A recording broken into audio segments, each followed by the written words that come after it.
সাম্প্রদায়িক সম্প্রীতির যে উদ্যোগ দৃষ্টান্ত, পৃথিবীর অনেক উন্নত দেশেও সে দৃষ্টান্ত নেই। এটা আমরা কোথেকে পেয়েছি? ইসলাম থেকে পেয়েছি।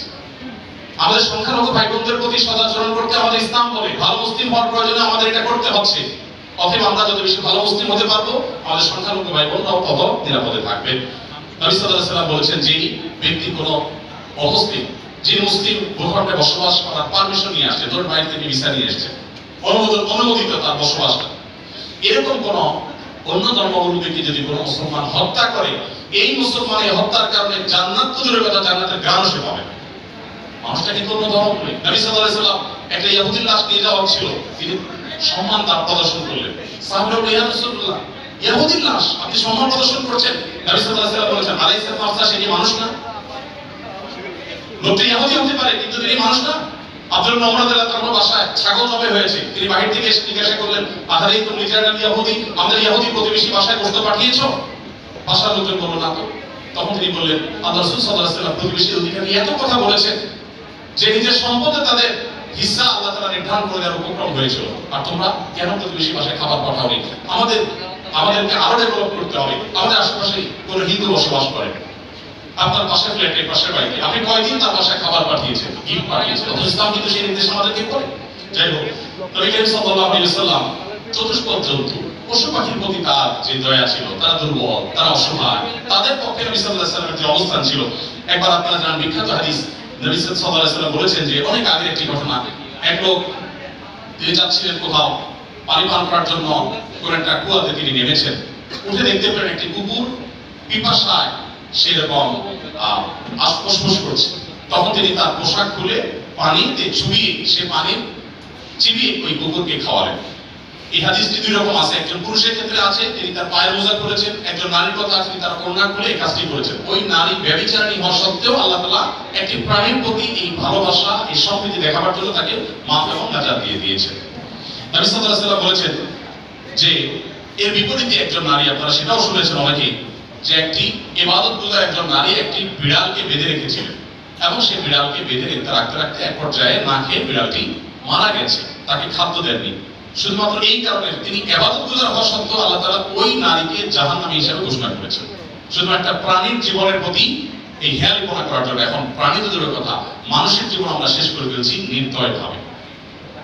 নবী করিম সাল্লাল্লাহু আলাইহি ওয়াসাল্লামের আরো হাদিস আমরা জানি, একটা পাখির দুটি বাচ্চাকে কেউ একজন ধরে নিয়ে গেলেন। নবী আলাইহিস সালাম যখন দেখলেন এই কাজটি কেউ করেছে, তখন বললেন যে কে কাজটি করেছো?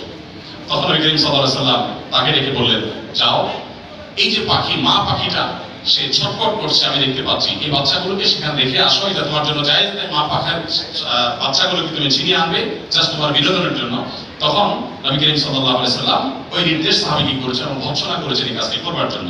এর বিপরীতে আরেকটা ঘটনা আমরা জানি, এর পাশাপাশি আরেকটা ঘটনা আমরা জানি, নবী সাল্লাল্লাহু আলাইহি ওয়াসাল্লাম এক ব্যক্তিকে দেখলেন, তিনি পিপীলিকার উপদ্রব থেকে বাঁচার জন্য আগুন দিয়ে পোড়াচ্ছেন। তিনি বলেছেন, খবরদার, লা ইউআযযিবু বিন-নার ইল্লা রাব্বুন নার, আগুন দিয়ে পুড়িয়ে নির্মম ভাবে তুমি এটাকে হত্যা করতে পারো, যে হত্যা করতেই হয় তাহলে তুমি এমনি পিষে মেরে ফেলো, অন্য কোনো ভাবে মেরে ফেলো, নির্মম ভাবে তুমি মারতে পারো না। আমাদের অনেকে দেখবেন যে এক ধরনের আঠা পাওয়া যায় ইঁদুর মারা, সে আঠা দিয়ে ইঁদুর মারার চেষ্টা করেন, নির্মম ভাবে মৃত্যু, হত্যা করা বা নিধন করা, এটা জায়েজ নেই। সে আপনাকে উপদ্রব করে আপনি হত্যা করতে পারেন, কিন্তু নির্মম ভাবে হত্যা করবা বা হত্যাকে আপনি এনজয় করবেন, এই অধিকার আপনাকে ইসলাম দেয়নি। নবী করিম সাল্লাল্লাহু আলাইহি ওয়াসাল্লাম তার সাহাবী আব্দুল্লাহ ইবনে সাঈদ ইবনে জুবাইর বলেছেন যে সাহাবী আব্দুল্লাহ ইবনে ওমর রাদিয়াল্লাহু আনহু একবার যাচ্ছিলেন, দেখলেন যে কুরাইশের কিছু যুবক কিছু পাখিকে বেঁধে রেখে তীর নিক্ষেপ করছেন হাত সই করার জন্য, এবং ওই পাখিগুলোর যে মালিক তাকে বলেছেন যেটা লাগবে না মিস হবে, ওই তীরটা তোমার, বিনিময়ে তুমি তীর পেয়ে যাবে, আর লাগবে তো পাখি মারা যাবে। এটা জাস্ট মজা করছিল তারা।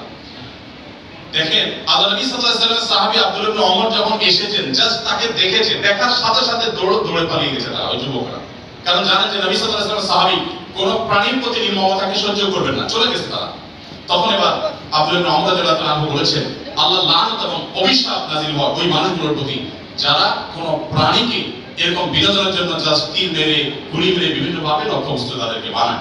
নবী করিম সাল্লাল্লাহু আলাইহি ওয়াসাল্লামের জীবনের বহু ঘটনা আছে, আমরা বলে শেষ করতে পারবো না, আমি একেবারে শেষের দিকে চলে আসছি। একবার নবী করিম সাল্লাল্লাহু আলাইহি ওয়াসাল্লাম একটি ওট দেখতে পেলেন, খুব ক্ষীণকায়, জীর্ণশীর্ণ, দুর্বল, এবং তার চোখে পানি। নবী সাল্লাল্লাহু আলাইহি ওয়াসাল্লাম তার শরীরের উপরে খুব আলতো করে হাত বুলিয়ে দিলেন। তখন সেই ওটের আচরণ দেখে বড় ডাকাতের সাহাবী বলছে মনে হচ্ছিল সে একটা প্রশান্ত অনুভব করেছে। তখন তিনি ওটের মালিককে ডেকে বললেন যে এই ওটকে তুমি কেন ভালো করে খাবার দাবার দাও না, তার ব্যাপারে তুমি আল্লাহকে কেন ভয় করো? নবী সাল্লাল্লাহু আলাইহি ওয়াসাল্লাম তাকে সতর্ক করলেন।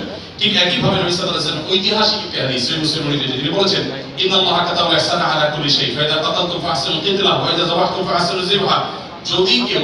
যদি কেউ কোন প্রাণীকে জবাই করতে হয়, জবাই করে খেতে হয়, আল্লাহ তার জন্য হালাল করেছেন, সেও যেন নির্মম ভাবে জবাই না করে। এই জন্য ছুরি যেন ভালো করে ধার দিয়ে নেয়, যাতে করে পশুর প্রতি নির্মমতা করতে করতে ধীরে ধীরে তাকে যেন হত্যা করতে না হয়। এমনকি কোনো মানুষকে যদি মৃত্যুদণ্ড দিতে হয়, তাকেও যেন নির্মম ভাবে হত্যা না করা হয়। প্রয়োজনে তাকে যদি মৃত্যুদণ্ড দিতে হয়, এমনকি রণাঙ্গনে যদি শত্রুপক্ষ হয়, নির্মম ভাবে তার অঙ্গ প্রত্যঙ্গ কেটে টুকরা টুকরা করবেন। এই নির্মমতা করার অনুমতি ইসলাম আপনাকে দেয়নি। আপনাকে মানুষ হতে বলেছে ইসলাম। নবী সাল্লাল্লাহু আলাইহি ওয়াসাল্লাম এক ব্যক্তিকে দেখলেন যে তিনি তার একটা পশু জবাই করার জন্য শুয়ে তারপরে সেই পশু ছুরি ধার দিচ্ছেন। একদিক থেকে শুয়েছেন, হয়তো পা দিয়ে ভাড়া দিয়ে ধরে রেখেছেন, আর অপর দিক থেকে হাত দিয়ে তিনি ছুরি ধার দিচ্ছিলেন। নবী সাল্লাল্লাহু আলাইহি ওয়াসাল্লাম বলেছেন যে তুমি তাহা মওতা, তুমি কি চাও এই প্রাণীটাকে কয়েকবার হত্যা করতে? কেন তুমি আগে ছুরি ধার দিয়ে আনোনি? নবী করিম সাল্লাল্লাহু আলাইহি ওয়াসাল্লাম একটি গাধার পার দিয়ে যাচ্ছিলেন, দেখতে পেলেন যে গাধাটার উপরে কেউ ছ্যাঁক দিয়েছে, কোন লোহা টোহাতে দাগ দিয়ে ছ্যাঁক দিয়েছে, ক্ষত বিক্ষত হয়েছে। নবী সাল্লাল্লাহু আলাইহি ওয়াসাল্লাম বলেছেন লাআনাল্লাহু আল্লাযী ওয়াসামা, যে ব্যক্তি গাধাটাকে ছ্যাঁক দিয়েছে, আল্লাহর লানত, আল্লাহর রহমত থেকে সে বঞ্চিত হয়ে অভিশাপ তার উপরে নাযিল হবে। নবী করিম সাল্লাল্লাহু আলাইহি ওয়াসাল্লাম এক ব্যক্তিকে দেখলেন যে তিনি বলছেন হে আল্লাহর রাসূল, আমি যখন ছাগল জবাই করি তখন আমি যাতে অপ্রয়োজনীয় কষ্ট দিতে না হয়, নির্মমতা করতে না হয়, সেই দিকটা খেয়াল করে। নবী সাল্লাল্লাহু আলাইহি ওয়াসাল্লাম বলেছেন রাহিমাকুল্লাহ, তুমি যদি ছাগলের প্রতি দয়া পরবশ হও, আল্লাহ তাআলা তোমার প্রতি দয়া পরবশ হবে। ভাইরা আমার, এমনকি তৃণলতা গাছপালা এগুলো প্রয়োজন ছাড়া যদি কেউ কাটে, নবী সাল্লাল্লাহু আলাইহি ওয়াসাল্লাম বলেছেন ওই ব্যক্তির মাথায় আল্লাহ তাআলা জাহান্নামের আগুন নিক্ষেপ করেন। প্রয়োজন ছাড়া যদি বৃক্ষ নিধন করে কেউ, আমি যদি সারাদিন সারা করি, হয়তো নবী সাল্লাল্লাহু আলাইহি ওয়াসাল্লাম দুর্বলদের অধিকার আদায়ের জন্য কি করেছে, শুধু কথা বলেননি, কি করেছে সেগুলো বলে হয়তো শেষ করা যাবে না। আমাদের সময় অনেক আগেই শেষ হয়ে গেছে। আমি শুধুমাত্র শেষের দিকে আসছি এবং বলতে চাই, আজকে যে জায়গায় আমি দাঁড়িয়ে কথা বলছি, এই বিশ্ববিদ্যালয় সহ বহু বিশ্ববিদ্যালয়, বিশেষ করে পাবলিক বিশ্ববিদ্যালয়গুলো, যেগুলো মেধাবীদের, দেশের সবচেয়ে বড় ভালো মেধাবীদের সবচেয়ে বড় বিচরণ ক্ষেত্র, এই জায়গা থেকে আমাদের আনন্দের অনেক ইতিহাস যেমন রচিত হয়েছে, দুই একটি দুঃখের এবং বেদনার ঘটনা এখানে ঘটত। তার থেকে একটি হলো র্যাগিং এর ঘটনা।